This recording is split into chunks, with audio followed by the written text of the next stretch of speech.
Max, how would you kind of characterize how the day went for you out there? Yeah, it was pretty steady. I mean, I feel like I hit really one bad golf shot on number 10, my second shot in the green. That was really the only par putt I feel like I had all day long, and that was 4-ish feet or so. So pretty stress-free, and just gave myself a bunch of looks, and luckily got a few to fall, and luckily the last on fell as well. So. You said earlier that you've kind of leaned back on some big putts in your career. Where does this putt stack up, and what other putts come to mind when you're standing over something like that? Yeah, first one is Springfield, Illinois last year. Three-putted my 17th hole, and then made about a 15, 18-footer for birdie on the last hole to win the event. It was my first win last year on the Korn Ferry. So, same kind of emotions. It's nervousness, but it's giddy nervousness. It's what you want, and luckily just able to put a good roll on it, and the cards fell in my favor that time. But yeah, it's always nice to have good memories to lean back on. But this one's going to rank up there pretty high for sure. Did you feel at all like you were playing with house money this week? Yeah, 100%. I honestly, I maybe projected to get in the top 60. I didn't even think a second place would maybe get in the top 60. So really was just kind of trying to win. I knew my game was feeling really, really good. Putter's just been struggling this week or this year in general, and had a couple little minor tweaks. I feel like that just made it feel really good out here, and these greens are so good. And luckily, kind of got a couple to roll in early this week, and it just kind of snowballed into a good week. With Sami being as steady as he's been today, at what point did catching him cross your mind? Yeah, once I got off to a good start and I was 4 under through 8, I thought I had a decent chance. Kind of went through a little bit of a soft sputter there in the middle of the back nine, and then honestly, when we got on to 14T, the wind was kind of starting to lay down, and I was like, I think I might have to birdie the last 5 to give myself a chance. So ended up getting 3 of them, and still gave myself a relatively decent chance. But yeah, it's just the greens are so good out there. If you give yourself a lot of looks, you're going to make some birdies along with the rest of the field out there. So I'm just happy to get some coming in for sure. How would you describe, obviously looking back a couple weeks ago, but how would you describe how you handled being on the bubble without a golf club in your hand? Like the days, the travel days, the sitting at home looking at points, things like that. How would you describe how you Yeah, and I actually pay attention to it a lot. I don't know if I was so worried about the bubble. I was just worried that I've played really good golf this year, and I don't want it to just not come out at some point this year, So I've really been teetering on, a couple of good weeks of maybe a 71, 72 on Saturday or something that just hasn't given me that opportunity like I had today. So I was paying attention to the points, but, I had, made the cut every single time I played Bermuda. I've had a good finish here in Sea Island. I had made the cut in Cabo the last time I played. So I had some good memories of courses, to lean back on. And luckily got, a couple low rounds starting in Utah. That I think just kind of sparked my confidence of, I can go do this a couple more times, the rest of this year and put together a good finish to the season. And you mentioned some tweaks that you made. What was the biggest one?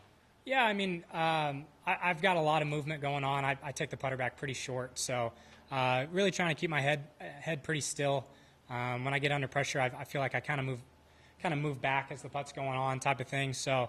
It gave me another. I love just having one swing thought type of thing as I play, and that was my one thought. I feel like this week was really just trying to keep my head as still as possible. And yeah, I hit some bad putts, but I think overall it was just again and again just something that I want to work on this off season as well. And I think it's just a testament of the work that myself and my team has kind of put in of what needs to click to make things better. I spent a lot of time last week walking with your former assistant at Oklahoma, Jim Guerin, and he said out of all the guys he's coached, you probably had the most belief.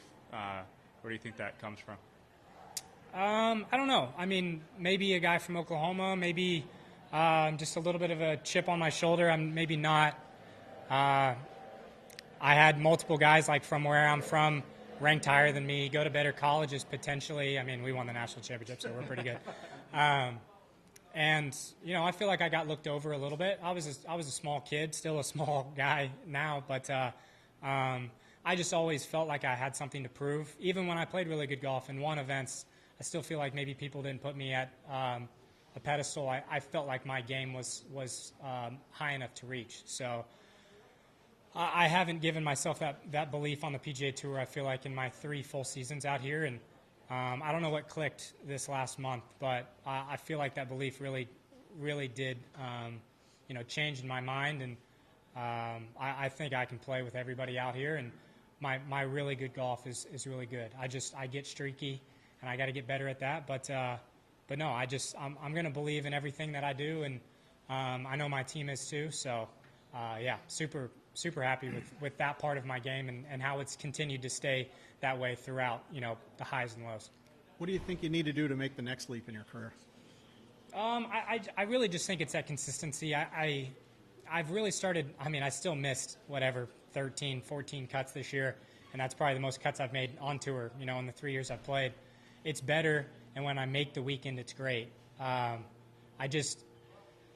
can get rolling and maybe hit a silly shot like I did on number 10 today, and it's going to happen from time to time, but, maybe you don't get that up and down, kind of rolls into the next 3-4 holes, and, a tournament that I should be finishing in the top 5, I'm not giving myself that chance on Sunday. So,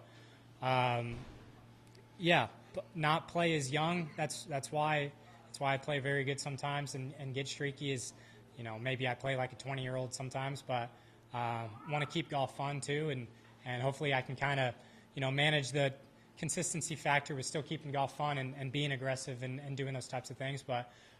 Need to teeter on a fine line with that, and hopefully work on that this offseason a little bit. Max, your putt knocked Ricky Castillo out of the top 100 with a solo third. As a guy who's been on the other side of things too, what do you think he's going through? Yeah, it's tough.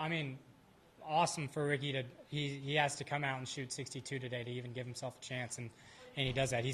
I don't know if I played with Ricky one time this year, but I know how much talent he has, and regardless of where he finishes at, he's going to be back out here and have more chances on the PGA Tour. And, that I hate to hear that I was the one that did that. I'm playing alongside Lee, who's one of my, good friends. We came out on the PGA Tour together in 21, and, I'm pulling for him to make that putt just as much as I was for myself to make that putt. So, it's little successes and defeats, and, whether it's a defeat to Ricky or Lee or something like that, they both still played, great rounds, gave themselves that chance, and that's all they can rely on is to give themselves an opportunity, and they did.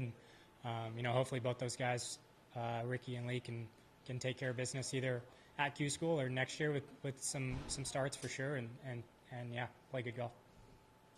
Thanks, Max. Thank you. Yeah.